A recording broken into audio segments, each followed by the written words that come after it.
Bien, hermanos, abramos nuestras Biblias en Apocalipsis, capítulo 2, y vamos a leer el versículo 8, que ya lo hemos estudiado y lo hemos explicado.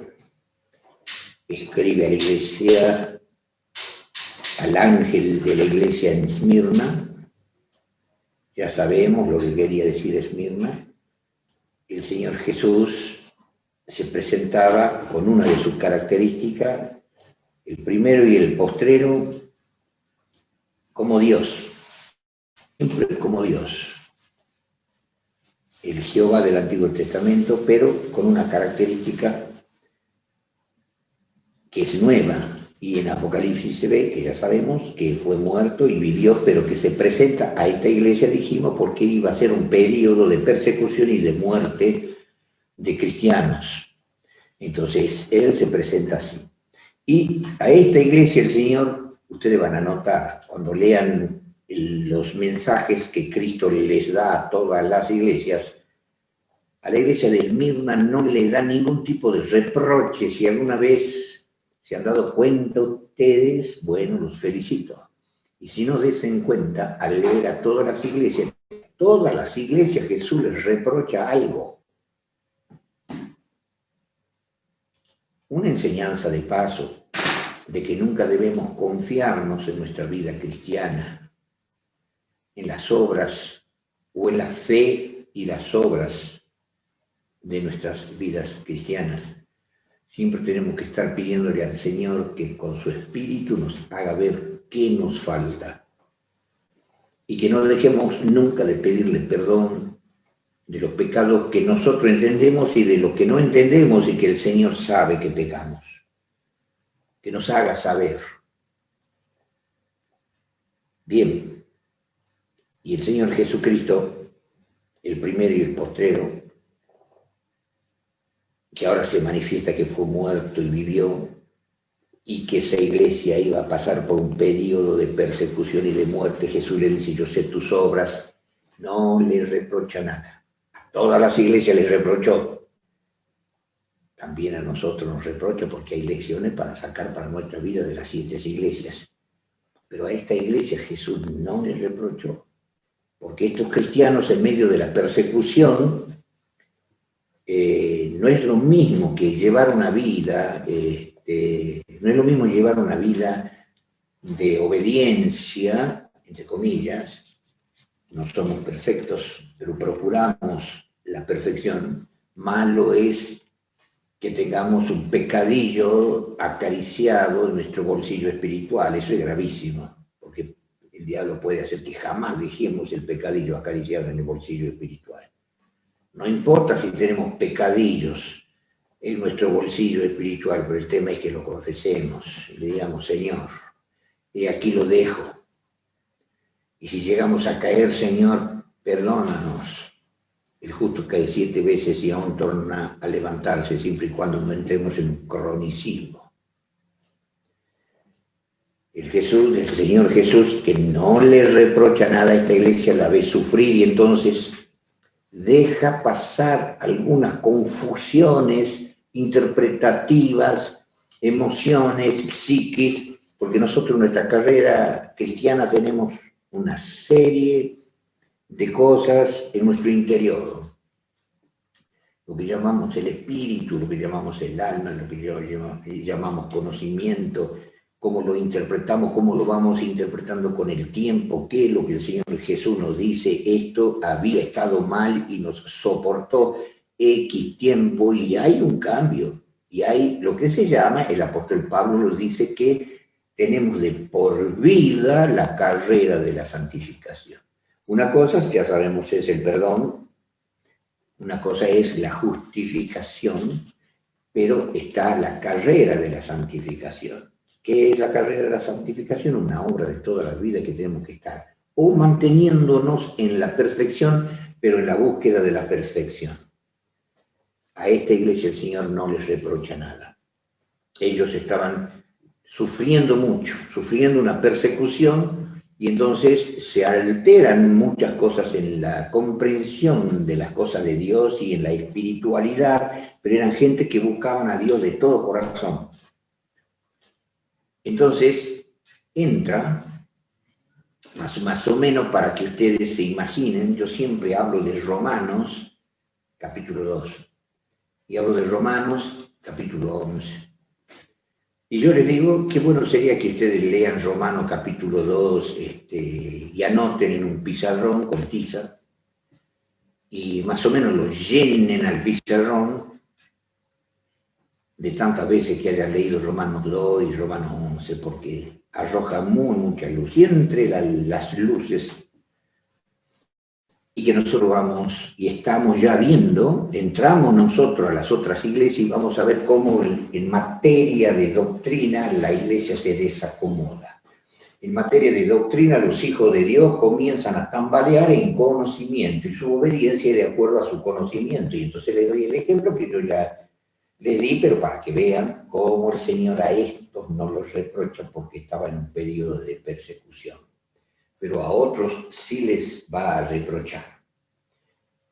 Tenemos nosotros, a través de 2000 años, redondeando, 2000 años redondeando en la dispensación judaica, que no vamos a ir a apretar sobre los 2000 años con los detalles, porque el judaísmo no empieza con Abraham, pero se le llama desde Abraham hasta Cristo dispensación judaica. Porque viene Abraham, viene Isaac, viene Jacob, y de Jacob las 12 tribus, de las 12 tribus se esparce Israel, se ramifica Israel. Y después viene Cristo y le dice, vuestra casa es dejada desierta. Jerusalén, Jerusalén, que matas a los profetas y a los que son enviados a ti. ¿Cuántas veces quise juntar a tus hijos como la gallina junta sus polluelos debajo de sus alas y no quisiste? Y mataron a los profetas y a todos los que eran enviados para que Dios pueda salvar a ese pueblo duro de cabeza y de corazón, hasta que viene el mismo Hijo y lo matan a Jesucristo. Vuestra casa es dejada desierta. Y con el cristianismo comienza la dispensación cristiana. Y entonces ustedes en Romanos 2 y en Romanos 11 van a ver ese largo periodo de 2000 años donde el apóstol Pablo no habla de ninguna confesión religiosa de forma especial. Y no quiero quizás entrar en tantos detalles, pero con el tiempo surgen los que se les va a llamar evangélicos, mal llamados protestantes, porque los protestantes y los protestantes, y no hablamos con propiedad cuando hablamos de los protestantes.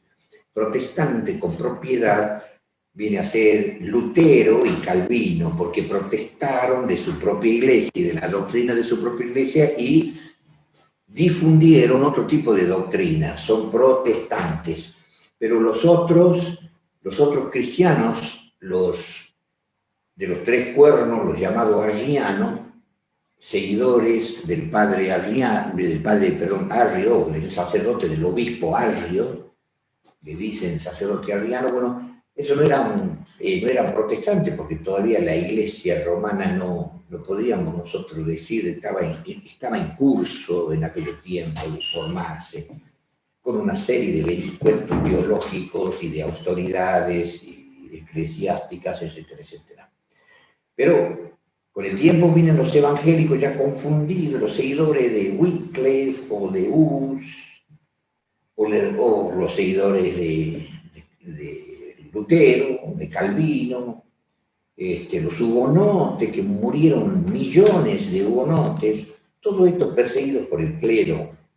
¿Y qué creía esa gente? Y bueno, el Señor no les exigía que conozcan el sábado, y murieron sin conocer el sábado. Y son considerados hijos de Dios y fueron perseguidos por la Iglesia de Roma, fueron torturados, fueron decapitados, fueron muertos. Y en Apocalipsis 20 se ve cuando el Señor dice a todo esto que murieron perseguidos y decapitados en Apocalipsis, en el capítulo 6, se ve un impasse en medio de los sellos, cuando están pidiendo venganza ¿O hasta cuándo no vas a vengar nuestra sangre, etcétera, etcétera, de aquellos que lo han maltratado y los han matado? Bueno, todos esos cristianos no conocían la perfección de la doctrina adventista. Y los mismos se van a salvar. ¿Qué creía Lutero, o los luteranos, o los calvinistas, o los seguidores de Wolf, o de Hus, o de Wycliffe, o los hugonotes, etcétera, etcétera? Y hoy día, ¿cuántas iglesias protestantes hay? ¿Y cuántos gentiles hay que no están abrazando el cristianismo? ¿Y cuántos judíos hay que tampoco creen en Cristo? Pero cuando ustedes leen Romanos 2 y lo leen 1.000.000 de veces, y a Romanos 11 1.000.000 de veces, por exagerar la nota, la luz que arrojan esos dos capítulos, lo que Pablo dice, y se van a salvar igual. Entonces Jesús dijo, tengo ovejas que no son de este redil, aquella me conviene traer. Millones de hijos de Dios de otras iglesias, y el Señor no les está reprochando a los mormones, a los testigos de Jehová, a los evangelistas libres, bautistas, metodistas, nazarenos, pentecostales y qué sé yo, no les está el Señor reprochando ni diciéndoles nada por la doctrina que ellos abrazan, y tiene católicos también. Y también tiene hinduistas, tiene budistas, tiene maometanos, y le están bajando a la tumba millones de esa gente y se van a salvar. Tengo ovejas que no son de este redil, aquellas también me conviene traer. Y el apóstol Pablo habla, dice, yo soy ministro de los gentiles y mi ministerio honro. Y muestra que el Espíritu Santo está haciendo un trabajo que no lo hacen ustedes, ni yo, ni lo podemos hacer. Y el Espíritu Santo invade los corazones de millones de gente en todo el planeta. Para que no seamos nosotros arrogantes y como adventistas digamos, somos el único pueblo de Dios. Sí, es el único pueblo privilegiado, profetizado, pero Dios tiene hijitos en todo el planeta, largo de estudiar.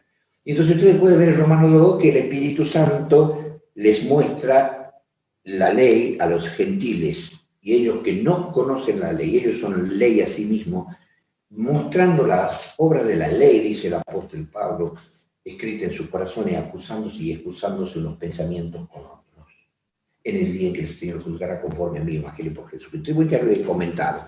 Pero con esto quiero decir que nosotros ahora vamos a entrar a ese periodo. En todas las iglesias que vamos a ver ahora, estamos viendo que salimos del periodo de la iglesia apostólica que manejaba la doctrina a la perfección y la fidelidad alcanzando esa doctrina.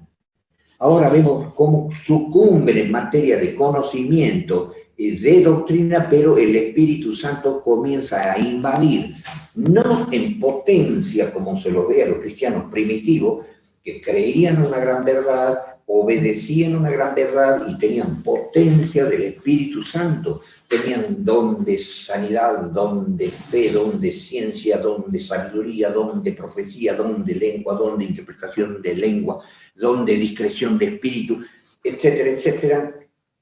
Pero después ya el espíritu se retira, pero ahora el espíritu comienza a hacer otro tipo de trabajo, salvar a los confundidos con confusión y todo. Calvino, seguidores de Calvino, de Lutero, de Wycliffe, de los hugonotes y todos los protestantes que bajaron a la tumba. Y como bajaron aquellos a la tumba y son considerados pueblo de Dios, así también ahora Dios tiene pueblo hasta que venga la lluvia tardía, que ya lo vamos a estudiar bien en Apocalipsis, porque está bien clarito en el Apocalipsis, vamos a saber a dónde estamos pisando. Y ahí después Dios junta con la lluvia tardía a sus hijos. Salid, pueblo mío, de la confusión de la Babilonia, de toda la iglesia, basta, salgan y vengan acá, antes que caigan las plagas, y se acabe el tiempo de gracia y caiga las plagas y la tercera guerra mundial y la catástrofe y todo. Con esto quiero decirles que estamos ahora invadiendo ese periodo que señala el apóstol Pablo, que él es ministro de los gentiles. Y muchos gentiles se han convertido, pero se han convertido no a una doctrina adventista en el siglo II, III, IV, V, VI, VII, VIII, IX. Y después viene el adventismo, pero no por eso Dios ahora está condenando a todo el mundo. No, somos nada más que cerca de 14, un poquito más de 14 millones de habitantes, y hay 7.500 millones de habitantes y el Espíritu de Dios tiene que salvar a muchos y nosotros no tenemos llegue ni poder para llegar. Ahora el Espíritu está haciendo una compensación, lo que antes hacía con la potencia de sanidad extraordinaria, ahora se retrotrae y el Espíritu busca de salvar a los espíritus de toda carne, es decir, a los hombres. Hay una manifestación sobrenatural por parte del Espíritu Santo en los que no conocen la verdad. Y es lo que pasaba con la iglesia de Esmirna. Ya ellos comienzan a sucumbir en materia de fe. ¿Se acuerdan ustedes que hemos estudiado en la iglesia de Éfeso? Y eso que no hemos visto todos los versículos, yo sé que después de mi muerte van a entrar lobos, rapaces, que no perdonarán al ganado, y de vosotros mismos se levantarán hombres que hablen cosas perversas y doctrina de demonios. Bueno, están aquellos condenados porque salen de lo que sería moral. Y entonces el Espíritu de Dios, si bien no les da todo el conocimiento, busca que sean morales, y entonces viene esa compensación, y comienzan en Esmirna comienza a cumplirse ya la decadencia del conocimiento de la palabra de Dios. Como consecuencia, también decadencia en la espiritualidad y el Espíritu de Dios trabajando para que no haya una decadencia en lo moral.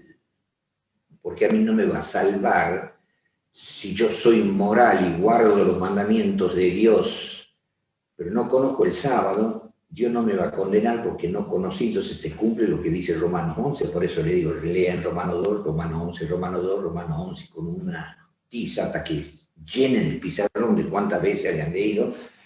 El apóstol Pablo dice, oh, profundidad de la riqueza y de la sabiduría y de la ciencia y de Dios, cuán inescrutables son sus caminos e insondables sus juicios, porque Dios los encerró a todos en incredulidad para poder tener misericordia de todos y no condenarlo, como dice Santiago 4:17, el pecado está en aquel que sabe hacer lo bueno y no lo hace. Entonces el Señor no le da luz en su misericordia siempre y cuando no sean inmorales. Y entonces la sabiduría y la misericordia y el amor de Dios, yo a esto no los puedo destruir, son mis hijos. Yo quiero que sean ciudadanos del reino y consiguen lo moral, la moralidad. Y no una serie que si conocen el santuario, que si no conocen, que si conocen el estado de los muertos, o aún los animales que hay que comer y que no hay que comer, y el Espíritu de Dios no los toca.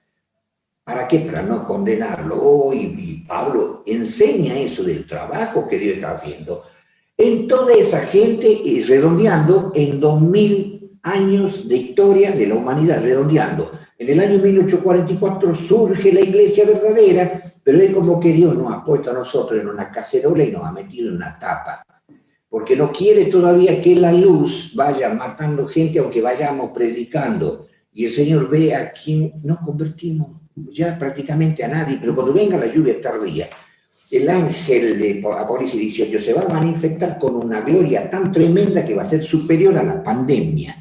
No va a haber quien no conozca el sábado y la santa ley de Jehová por la potencia del Espíritu Santo con que nos va a asistir, nos va a sacar la tapa de la cacerola, por así decir, y va a aflorar la luz de los adventistas, pero no ha llegado todavía el tiempo. Entonces, acá estamos viendo el inicio, y por eso Dios, en este caso, sufrieron persecución, y el Señor le dice, y ustedes son pobres, ustedes se acuerdan que hemos comentado por qué eran pobres, económicamente pobres, perseguidos, odiados, pero eran ricos en fe, y hemos visto los textos que hablan de eso. Y en la doctrina que ellos conocían y que tienen que ver con lo moral, ellos peleaban contra, cuando dice acá, has probado lo que se dicen ser judíos y no lo son, no tan solo tenemos que hacer bifurcarnos y decir A y B. Has probado a los judíos. En el contexto bíblico, los verdaderos judíos, ¿quiénes son? Hemos visto que en el libro de Romanos, que en el libro de Gálatas, Romanos capítulo 2, ¿no? Romanos capítulo 9, Gálatas capítulo 3, dice que los verdaderos judíos son en el espíritu y no en la carne. La circuncisión verdadera es la del corazón, no de la carne. Bautizados en Cristo, somos hijos de Abraham, heredero de la promesa, hijo de Dios. Bueno, eso ya lo hemos visto. Entonces, ¿Qué pasaba en tiempo de estos cristianos? Estaban los hermanos judíos, judío, y los perseguían a los cristianos judíos, y los perseguían a los cristianos que no eran judíos, pues ya estaban ingresando en este periodo comienzan a ingresar ya los gentiles, porque el apóstol Pablo se convirtió alrededor del año 35 de la era cristiana y él ya comenzó a ganar muchísimos gentiles.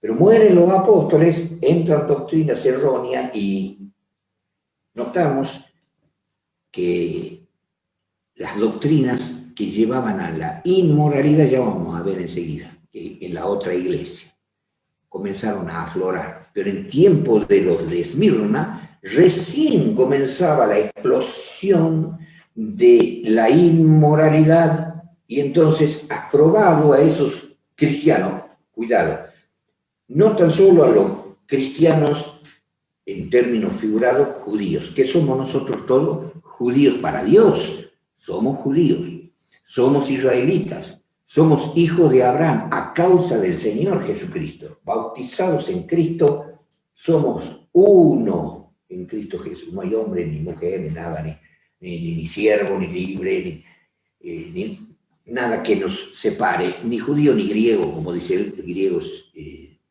una figura de gentiles. Somos todos judíos, israelitas, hijos de Abraham, hijos de Dios. Y entonces ellos probaban a paganos, gentiles, convertidos ya, pero estaban apostatando, abandonando la fe, o permaneciendo dentro de la iglesia, como podemos conocer nosotros adventistas falsos, aunque no nos tenemos que considerar unos, otros los grandes y los otros los falsos, ¿no? Con mucha prudencia lo digo. Y entonces esos judíos, cristianos judíos, nosotros hoy día podríamos llamar así, encontramos adventistas judíos, malos hijos de Dios, y estamos probando los que tienen tal o cual pecado acariciado y lo practican. Se puede aplicar ese término siempre. Todo adventista, todo cristiano es judío.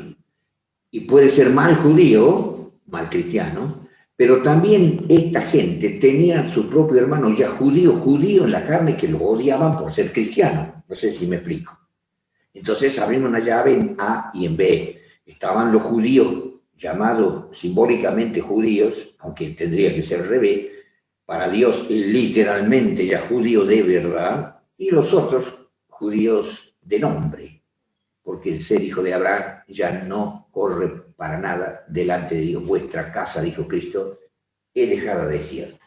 Se terminó el judaísmo en la carne, ahora viene el judaísmo en el espíritu. Este es el inicio, hermano. Ahí comienza la iglesia a deteriorarse en materia de doctrina, en materia de espiritualidad y confusión. Y entonces viene una persecución y el Señor tiene misericordia de los perseguidos y es lo que dice, para probarlos. Y ellos probaban con su espiritualidad a los que parecían ser hijos de Dios y cómo le llama Cristo. Qué triste que el Señor nos llame, tú eres una sinagoga de Satanás. Como dice el texto, lo que se dice ser judíos ya sabemos en A y en B. Judíos literales, malos de hermanos como judíos, para los que eran judíos cristianos, y gentiles, cristianos perseguidos por los judíos, y también los cristianos que estaban apostatando, que tendrían que ser judíos en el sentido espiritual y no lo eran. Pero son sinagogas para Cristo de Satanás. Terrible, ¿no? Y que seamos adventistas también hay sinagoga de Satanás, podemos ser sinagoga de Satanás, lo hemos corrido a Cristo con nuestras prácticas, con nuestra actitud pecaminosa y somos sinagoga de Satanás. Bien, entonces viene el versículo 10 que dice, no tengas ningún temor de las cosas que has de padecer. El Señor permite como prueba para purificarlos y las pruebas purifican, hermanos. Como dijo Cristo en Apocalipsis capítulo 3, yo reprendo y castigo a los que amo, sé pues celoso y arrepiéntete. ¿Y para qué nos prueba el Señor? ¿Por qué tenemos aflicciones o tal o cual prueba? Porque el Señor ve que tiene que perfeccionarnos en muchas cosas en que no somos fieles a Dios. Cuando la luz de las Escrituras no nos cambia, cuando el amor de Dios trabajando con su Espíritu no nos cambia, Él nos azota. Nos azota, como dice Hebreo en el capítulo 12, como padre, mejor que los padres. Así como los padres azotan a sus hijos, Dios nos azota para lo que es provechoso. Pero una vez que hemos sido aprobados por las pruebas de Dios, entonces todo da fruto apacible de justicia, gozo y de paz. Bien, hermanos. El tema es que el Señor les da persecución para perfeccionarlos. Y dice, he aquí el diablo ha de enviar a alguno de vosotros, le permite Jesús al diablo de que los sean llevados a la cárcel para que sean probados. Y les dice Jesús, y tendréis tribulación de 10 días, o sea, días proféticos, o sea, de 10 años. Sé fiel hasta la muerte, les dice Cristo, y yo te daré la corona de la vida. La condición de la salvación es que ellos sean fieles hasta la muerte y no digamos, Señor, hasta aquí llego. No. En el cristiano no llega ese hasta aquí llego. Sé fiel hasta la muerte y yo te daré la corona de la vida. ¿A dónde encontramos otro texto? Poniendo el edicto allí en Apocalipsis, vamos a San Mateo en el capítulo 24, y en San Mateo en el capítulo 24, el Señor Jesús dice en el versículo 13, mas el que perseverare hasta el fin, es lo mismo dicho con otras palabras, el que perseverare hasta el fin, este será salvo. No nos vayamos a querer apartar, pero no vayamos a menguar en nuestra espiritualidad y estar dentro de la iglesia porque nos vamos a perder igual. El que perseverare hasta el fin será salvo. Sé fiel hasta la muerte, y no con la expresión que nosotros conocemos, somos fieles hasta que las papas pelan. No, somos fieles hasta la muerte, Señor. Y esta gente fue probado 10 años, esos cristianos sufrieron 10 años de persecución con Diocleciano, y eso es historia, eso está en la historia, las famosas persecuciones de Diocleciano, tipo perverso. Y llegó desde el año 303 y llegó hasta el 313, por lo tanto se cree que este periodo llega a 313 porque son los 10 días proféticos, los 10 años de las persecuciones por parte de Diocleciano. Y entonces ahí donde Jesús le dice en el versículo 11, el que tiene oído, oiga, y otra vez, el Espíritu. Era Jesús el que decía, ahora es el Espíritu. El que tiene oído, oiga lo que el Espíritu dice a las iglesias. El que venciere, los está alentando a ellos, no recibirá daño de la muerte segunda. Ahora, hermanos, les hago una aclaración. Estos cristianos de Esmirna no conocían esta profecía que nosotros estamos estudiando. Sin embargo, dice acá, Jesús está relatando el misterio, no sé si ustedes se han dado cuenta, el que tiene oído oiga lo que el Espíritu dice a las iglesias, ellos no han oído nada. El que venciere no recibirá daño de la muerte segunda, eso no le dijo Jesús a ellos, se lo dice Jesús en el año 100, lo dice, se lo escribe. Pero ellos no han estudiado y han conocido todo lo de Esmirna. Acá tenemos para nosotros esto. El Señor estaba haciendo un trabajo en sus corazones. Un trabajo que equivale a lo que nosotros estamos leyendo. Y un resultado de lo que nosotros estamos leyendo. Al Espíritu Santo no se le escapó nada. No sé si me explico. No había un maestro en aquel entonces que abra un Apocalipsis y junte a la multitud y comience a enseñar y todas las profundidades del Apocalipsis. Y había muchas cosas que estaban para el futuro y había muchas cosas que no se entendían. El Espíritu Santo estaba haciendo que se cumpla esto que nosotros estamos viendo que estaba escribiendo. El asunto es que el Espíritu les dice al corazón, la iglesia, congregación, iglesia, trabajó el Espíritu Santo en cada uno de ellos para dar este resultado. Hijitos, venzan, sean fieles hasta la muerte. Alcanzó el Señor su resultado y esa gente que ha bajado a la tumba perseguidos y muertos se van a salvar. No sé si me explico. ¿Me han entendido, hermano? Y el Señor se presenta con esa característica otra vez. Inicia diciendo, yo soy el primero y el postrero, a una iglesia que iba a conocer la muerte. Yo soy el primero y el postrero que he sido muerto y vivió. Porque venía el periodo de persecución y muerte. Y después dice el Señor Jesús, sé fiel hasta la muerte, hablando otra vez de muerte. Y el versículo 11 termina diciendo, el que venciere no recibirá daño de la muerte segunda. No importa que mueras acá, es lo que dijo Jesús, no temáis a los que matan al cuerpo, mas al alma no pueden matar. Antes temed a aquel que puede destruir el cuerpo y el alma en el infierno. ¿Se acuerdan de ese texto? No temáis a los que matan al cuerpo. Lo que nosotros somos o fuimos y morimos, y el Señor vio, trabajó, logró y nos anota como hijo de Dios lo que hemos sido, el diablo no lo destruye, destruirá nuestro cuerpo, pero cuando viene Cristo, a Cristo le importa nuestro cuerpo. ¿Y a nosotros qué nos interesa nuestro cuerpo? Viene Cristo y como él ha dicho, de cierto digo, que llegará el momento en que todo lo que estén en los sepulcros, en la tumba, en los sepulcros, oirán la voz del Hijo de Dios. Y lo que hicieron bien salvaron la resolución de vida, lo que hicieron mal la resolución de condenación. Y el que murió ganó, porque cerró los ojos, ahí nomás se despertó y lo ve a Cristo venir en gloria y majestad, y desde el sepulcro, desde el cementerio, desde el cajón, escucha la voz del Hijo de Dios que dice, levántate. ¿Y cómo nos levantamos con nuestro cuerpo? Y a nosotros, ¿qué no importa que el diablo haya destruido nuestro cuerpo si no lo necesitamos? Resucitamos con un cuerpo glorificado que ni nos imaginamos cómo vamos a hacer y qué vamos a sentir y qué vamos a hacer. No recibirá daño de la muerte segunda. Vas a tener vida eterna. La muerte segunda lo reciben los que mueren en pecado. Entramos a la otra iglesia. Versículo 12 del capítulo 2. Y escribe, vamos a leer todo. Desde el versículo 12 hasta el versículo 17. Dice así, escribe al ángel de la iglesia en Pérgamo. El que tiene la espada aguda de 2 filos dice estas cosas. ¿Notan ustedes que ahora Jesús se presenta con otra de las características? En este caso, la espada de 2 filos. Juan, ¿cómo lo vio? Que de su boca salía una espada de 2 filos.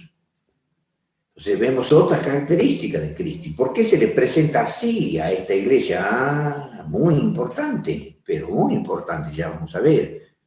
El que tiene la espada aguda de 2 filos dice estas cosas.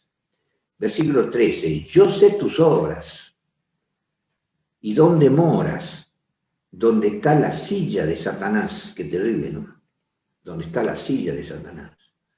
Y retienes mi nombre y no has negado mi fe, aún en los días en que fue Antipas, mi testigo fiel, el cual ha sido muerto entre vosotros, donde Satanás mora. Pero tengo unas pocas cosas. Tengo unas pocas cosas contra ti, porque tú tienes ahí a los que tienen la doctrina de Balaam, el cual enseñaba a Balac a poner escándalo delante de los hijos de Israel, a comer de cosas sacrificadas a los ídolos y a cometer fornicación. Así también tú tienes a los que tienen la doctrina de los nicolaítas, lo cual yo aborrezco, y no nos olvidemos, aborrece Jesús lo que es el Jehová del Antiguo Testamento, que aborrecía ciertos pecados, ciertas relaciones sexuales, y en Levítico les enumera, esto es abominable, esto es execrable, esto es inmundo, etcétera, etcétera.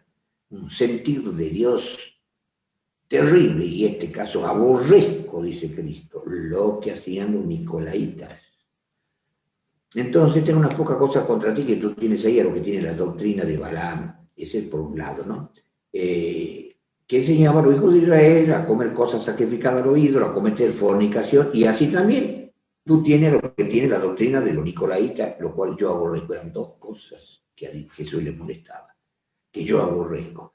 Y entonces viene el consejo del Señor, arrepiéntete, porque de otra manera vendré a ti presto y pelearé contra ellos con la espada de mi boca. ¿Qué quiere decir? Y el versículo 17, y el que tiene oído, oiga lo que, otra vez, ahora el Espíritu. Jesús le dice a la iglesia, ahora dice el Espíritu le dice. Lo que el Espíritu dice a las iglesias, al que venciere daré a comer del maná escondido y le daré una piedrecita blanca y en la piedrecita un nombre nuevo escrito, el cual ninguno conoce sino aquel que lo recibe. Bien, vamos a ir por partes, no sé hasta dónde vamos a llegar, pero dice el versículo 12, escribe al ángel de la iglesia, el encargado de los ángeles que trabajan sobre la congregación. La iglesia de Pérgamo. Pérgamo tiene varios significados.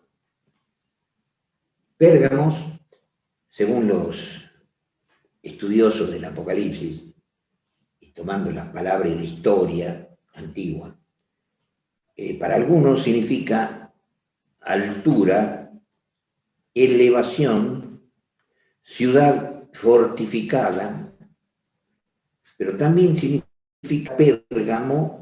Dice que deriva de la palabra griega, la palabra pergamino, porque allí había una biblioteca muy famosa en Pérgamo, y se usaba mucho el pergamino, un papel fuerte para escribir y perdurar. Y ahí estaba escrito en pergamino muchas historias. Una ciudad, dice, que tenía mucha cultura, Pérgamo. Pero esa ciudad, hermanos, que estaba, había una montaña, y esa ciudad estaba al pie de la montaña, una ciudad extraordinaria, había, como dije, mucha cultura en esa ciudad, y tenían esa gran biblioteca, pero era una ciudad muy dedicada a la idolatría.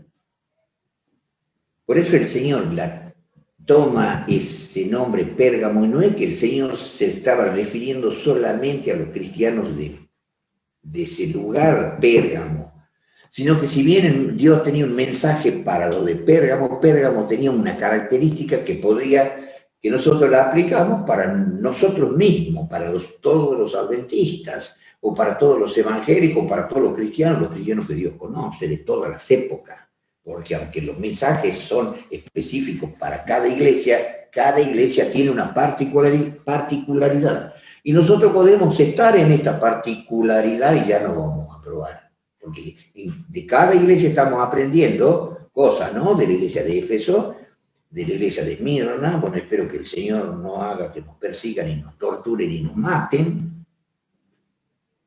Pero, ¿qué pasaba con la iglesia de Pérgamo? De ahí sacamos lecciones.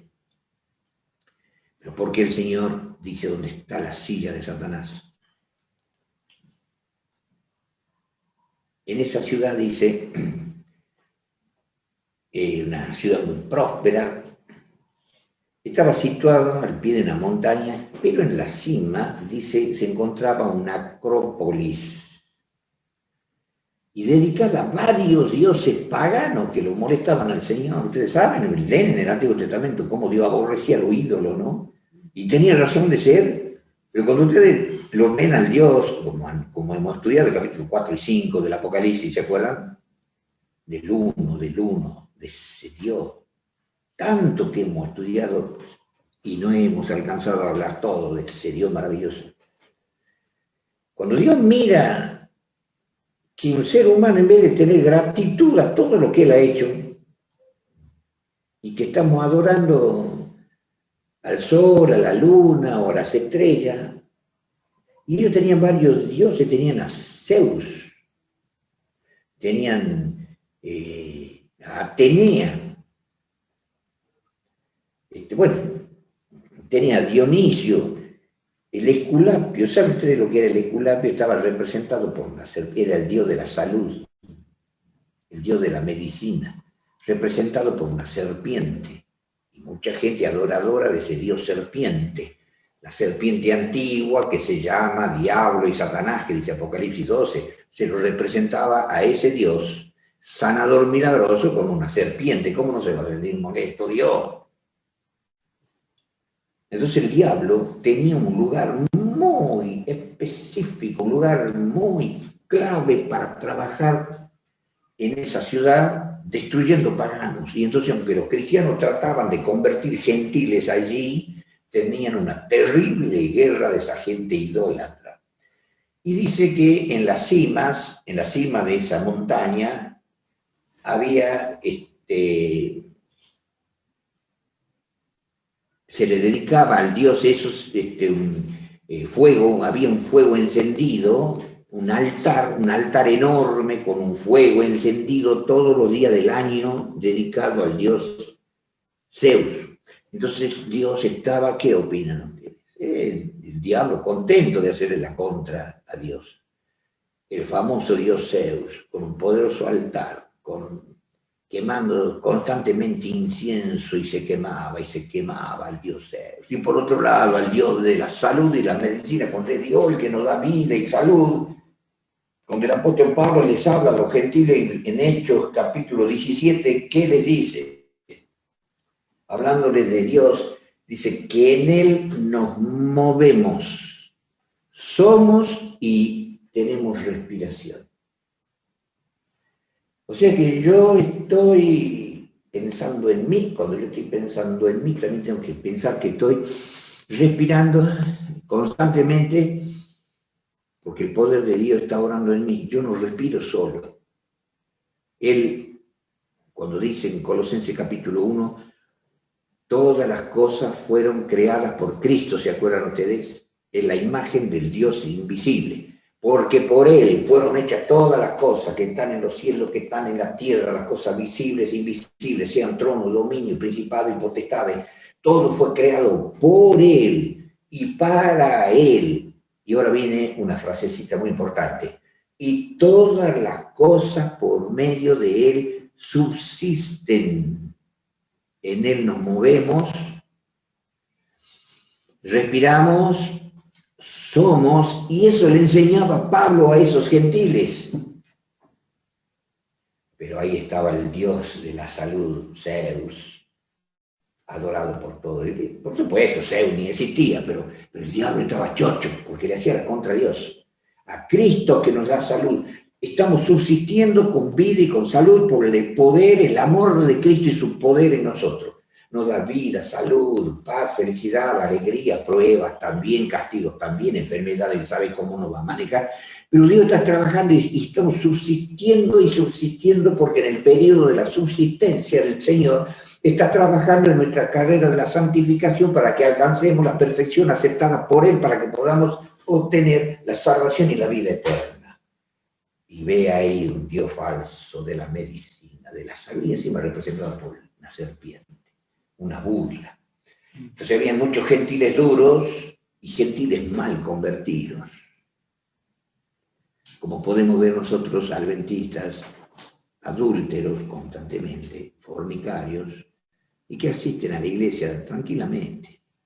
Y no tan solo eso, bueno, a veces uno conoce, porque la gente mi oficina, aquí en mi salita pastoral, le llamo yo, atiendo a muchos hermanos, y bueno, me cuentan por problemas, otros confiesan sus problemáticas. Y en ese tiempo habían hermanos con grandes problemas. Y dicen que allí, encima de eso, en el Pérgamo estaban todos los magos que fueron expulsados de Babilonia, estaban morando ahí. O sea, lo que hacían magia, cosas satánicas. Como decir ahora está lleno de curanderos, de hechiceros. Entonces, el Señor hablando de Pérgamo, miren ustedes, ¿cómo serían ahora los cristianos? Los cristianos predicaban a esos gentiles. Resultado, el Señor le dice, yo sé tus obras, en el versículo 13. Bueno, perdón, antes terminemos de ver el versículo 12, cuando dice, el que tiene la espada aguda de 2 filos, dice estas cosas. El Señor Jesús se presenta ahora a esa iglesia, rodeada de cosas, de paganismo y de doctrinas satánicas y de un sentir satánico. El Señor tiene que presentarse para mostrar la verdad con la potencia de la palabra y también con la potencia de su palabra a través del Espíritu para convertir a un alma, porque yo puedo agarrar la Biblia, hermanos queridos, y hablarles sobre la palabra. Les leo, les enseño, les comunico, pero hay un trabajo del Espíritu Santo que tiene que hacer que ustedes entiendan, que ustedes cambien, crean y cambien, y les entre la fe.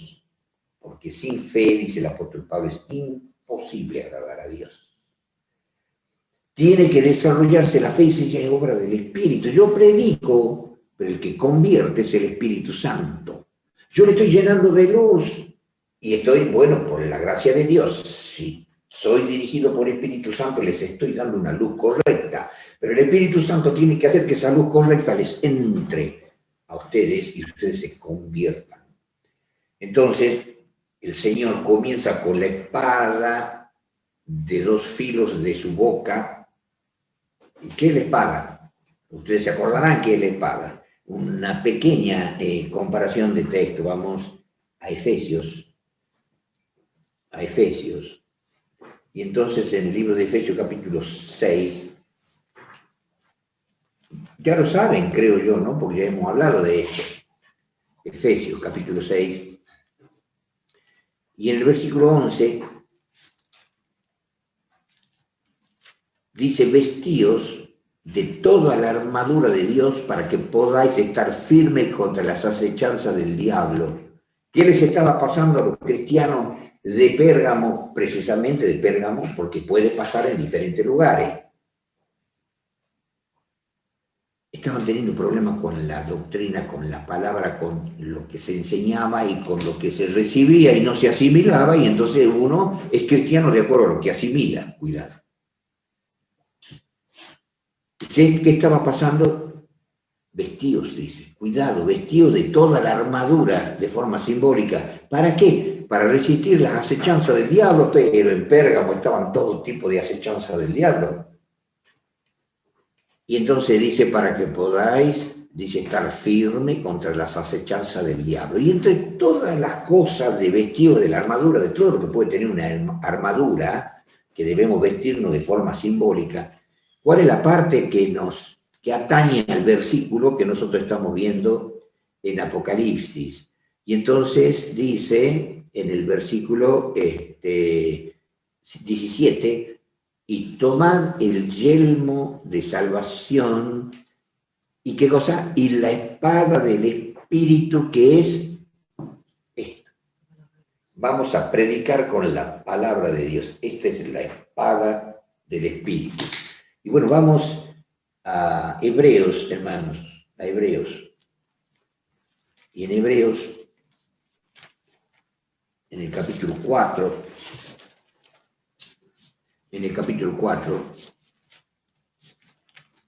vamos a leer en el versículo 12, porque la palabra de Dios es viva y eficaz, y más penetrante que toda espada de 2 filos, y que alcanza hasta partir el alma y aún el espíritu y las coyunturas y tuétanos, y discierne los pensamientos y las intenciones del corazón. Y de ahí el Señor nos lleva al versículo 13, y no hay cosa criada que no sea manifiesta en su presencia. Antes todas las cosas están desnudas y abiertas a los ojos de aquel a quien tenemos que dar cuenta. La espada del Espíritu es la palabra de Dios, y estamos predicando la palabra de Dios. Y tras esa predicación de la palabra de Dios escrita, y la estamos hablando, se está manejando la potencia del Espíritu Santo para que ocurra en nosotros todo lo que dice el versículo, que penetre esa espada en el alma y en el espíritu y en mis coyunturas y tuétanos, y que haga que yo discierna mis pensamientos, mis emociones, mi psique, mis sentimientos, mis hechos, mis obras, lo que yo haga, lo que no haga, hasta que yo entienda que Cristo está en mí, que Cristo me aprueba, y que no estoy haciendo esto, que estoy haciendo aquello, que esto agarro, que esto dejo, que nadie me ve, y peco por aquí, peco por allí, estoy jugando con el Señor. No ha entrado todavía la palabra, pero aún así hay misericordia de Dios. Dios nos da un tiempo de gracia cuando Él ve que no aprovechamos su misericordia y su gracia, entonces nos da un castiguito,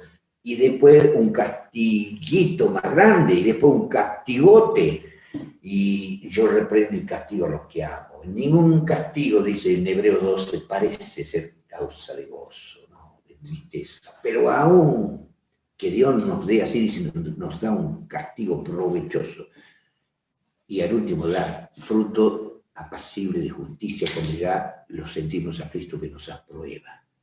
Y entendemos, no tan solo por sentimiento, porque yo puedo tener corrompido mi sentimiento porque la palabra de Dios no ha cumplido con su función. Más penetrante que toda espada de dos filos, dice que la palabra de Dios, más penetrante que toda espada de dos filos, que alcanza a partir el alma, bueno, a mí no me la partió.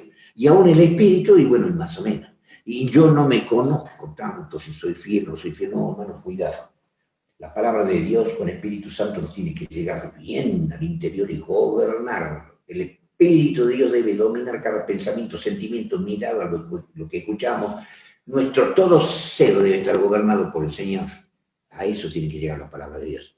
Entonces Jesús acá se presenta, el perfecto, el Dios omnipotente, el postrero, el primero que tenía en su boca una espada de dos filos. Entonces Jesús entra a pelear en esa iglesia de Pérgamo con la verdad y la potencia del Espíritu Santo para compensar lo que el demonio estaba haciendo.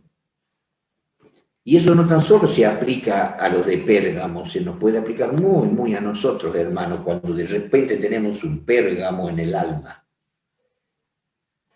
Y tenemos muchos dioses. Ya me queda poco tiempo, hermano, pero quiero dejarlos masticando y pensando lo que se viene. Se presenta el Señor para pelear y también para nosotros, la iglesia de Pérgamo. ¿Qué Pérgamo tengo yo adentro? Yo sé tus obras, Roberto. Yo sé tus obras, Enzo. Yo sé tus obras, fulano, mengano, sutano. Y por eso está el versículo que sigue de Hebreos 4:12, ahora el 13, donde decía, porque no hay cosa que no esté abierta y desnuda ante los ojos del Señor. O sea, yo con la palabra te estoy mostrando y quiero entrar en la profundidad de tu ser hasta que erradique todo lo satánico y todo sea Cristo en todo. Porque yo, en el versículo 13, si yo no entro de una manera o de otra, te voy a condenar porque yo te estoy mirando. No hay nada que se le escape. Y ahora yo podría hacer una comparación de texto, hermano. Hay así un alto de texto donde muestra que Jehová mira todo, que no hay nada que se le escape, y él mismo dice, medio molesto, ¿habrá alguien que pueda esconderse en escondrijo que yo no lo vea? No hincho yo, dice, o sea, no abarco yo todo el cielo y la tierra y todo el universo, y más allá del universo no se le escapa nada de una galaxia, ni de un átomo, ni de un sol, ni de una estrella de acá y de allá, y ni de la tierra, ni de nuestro cerebro, de nuestro seso, y de todo lo que sentimos, pensamos y hacemos y decimos, y etcétera. Está entrando la palabra mía, dice el Señor, una espada de dos filos, y ahí es donde Jesús ingresa para pelear. ¿Por qué, hermanos queridos? Y bueno, les voy a dar al guito ya, al guito porque vayan pensando. En ese tiempo, cuando termina ese periodo de la iglesia de Esmirna, esa persecución de Diocleciano, durante 10 días, 10 años, ¿no? 10 días proféticos, 10 años literales de sufrimiento. Pero ¿qué pasó? Dios lo castiga a Diocleciano y muere Diocleciano. Y ahora tenía que venir otro sucesor, otro emperador. Muere Diocleciano porque Dios lo mata. Y viene Constantino, hermano. Constantino, hermano, querido. Oh, querido Constantino, qué bien. Y don Constantino, según dicen los historiadores, dice que tuvo un sueño que él iba a ser rey de los cristianos. Así lo escuché yo, hermano, cuando era jovenzuelo y escuché a un pastor prominente, un muy buen pastor que tenía su conocimiento de historia. y que dice que Constantino tuvo ese sueño. Y entonces él se despertó y se puso a pensar por qué le tenían miedo. Había como una especie de miedo de los emperadores, porque cuando más perseguían a los cristianos, más se multiplicaban. Y entonces ellos decían, va a venir un rey, Jesús, que va a dominar a todo el imperio romano. Entonces los perseguimos, y entonces lo que hizo Diocleciano, y Diocleciano con toda desesperación sale a matar cristianos pensando que con eso solucionaba el problema, porque tenía miedo al imperio cristiano y a la venida de ese Cristo. Y entonces va a matarlo, y a matarlo, y a matarlo. Viene Dios, le baja la, como decimos vulgarmente, la caña a Diocleciano, muere Diocleciano, y viene Constantino con ese miedo. ¿Cómo puedo yo ser rey de los cristianos si cuando los persigo más se multiplican? Ah, ya sé, amistándome con ellos. Hermano, y esto es historia. Por favor, esto es historia. Cuando a veces la iglesia de Roma, por ahí hay un sacerdote muy famoso que quiere mostrar que la iglesia de Roma surge desde el tiempo de los apóstoles. Y podemos agarrar 1000 historias, hermanos, metiéndonos en Google, y vamos a ver que la iglesia de Roma, hasta lo leía yo, lo estudié cuando yo estaba en primer año en un libro de Drago, había otro libro de Astolfi, había otro libro de Ibáñez en ese tiempo, yo tenía ¿cuántos años? No me acuerdo, ya 15 será.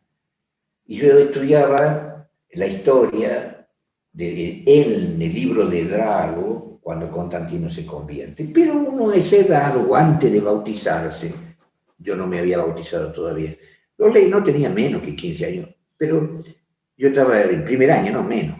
Y entonces no me di cuenta de lo que yo leí, y yo les preguntaba a todos los hermanos en la clase bautismal, habían jovenzuelos, ¿qué libro han leído ustedes o han estudiado de historia de primer año? Y bueno, algunos me decían de este historiador, del otro historiador. Y bueno, yo le pregunto también a ustedes, ¿se acuerdan de lo que ustedes han estudiado en un libro? Bueno, yo no sé, en otros lugares, a qué equivale o cuándo ustedes han estudiado la historia de Roma.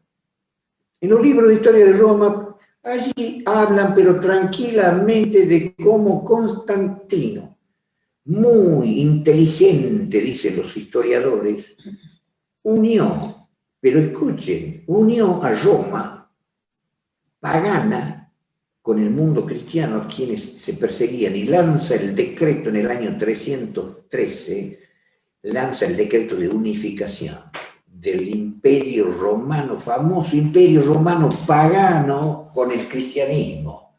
Y ahí surge la iglesia católica, porque quiere decir universal católico, y ellos son universales. Apostólico, porque ellos dicen fundamentarse en los apóstoles. Pero romanos. ¿Y por qué romanos? Si la iglesia de Jesucristo podría ser católica, apostólica, cristiana. O le llamemos iglesia católica, apostólica, israelita. ¿Pero qué tiene que hacer un imperio romano a que yo sea católico, apostólico, romano? ¿Qué tiene que hacer Roma? Pagana. Ah, gracias a Constantino.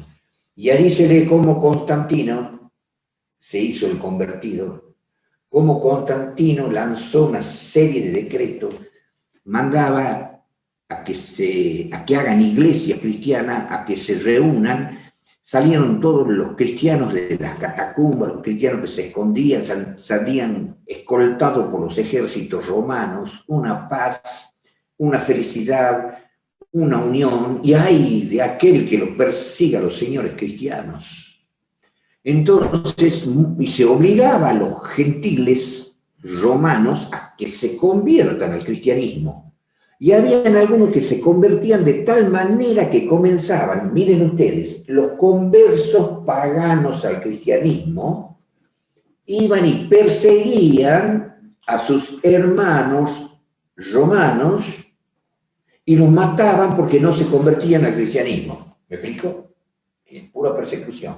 Cuando los romanos no perseguían a cristianos, ahora los romanos convertidos al cristianismo los perseguían a los romanos gentiles o paganos que no querían convertirse al cristianismo, y la pura persecución. una persecución de acá, ahora deja de haber una persecución de acá, ahora se van para el otro lado a perseguir a los romanos que no se querían convertir a Cristo. Pero qué maravillosa entonces, qué maravillosa esa iglesia que estaba surgiendo, cristiana romana.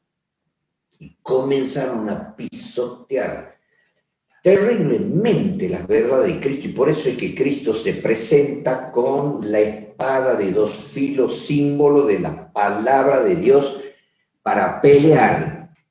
Conozcan la palabra de Dios, obedezcan la palabra de Dios, no la filosofen a la palabra de Dios, y lo que hacían esto es filosofar, y ustedes lo escuchan, si lo escucharan ustedes al sacerdote ese, como filosofa la palabra de Dios, si ustedes muestran un versículo y los da vuelta al versículo y ustedes quedan pensando, masticando, porque ni se imaginaban que un tipo tenga una sabiduría tal que agarre un versículo de color, digamos así, blanco y le demuestre que es negro. Y ustedes lo ven negro a menos que tengan sabiduría y astucia del Espíritu Santo para que se den cuenta dónde está la filosofía. Y eso estaba entrando en aquella iglesia, entonces Jesús se les presenta así.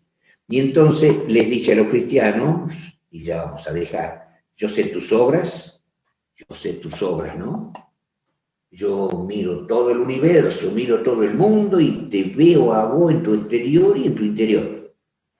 Yo sé tus obras, dónde moras, y es donde moran esos pobres cristianos en tiempo de los cristianos romanos, y estaban invadiendo ese lugar, los cristianos romanos, y estaban los otros cristianos que entendían las palabras de Pablo, que a la muerte de los apóstoles iban a entrar en una serie de errores, doctrinas de demonio, y entonces había una gran problemática entre los cristianos que aceptaban el paganismo romano y los cristianos que sostenían las verdades de la Biblia, y comenzó a haber una tremenda batalla, digamos así, entre cristianos y doctrina.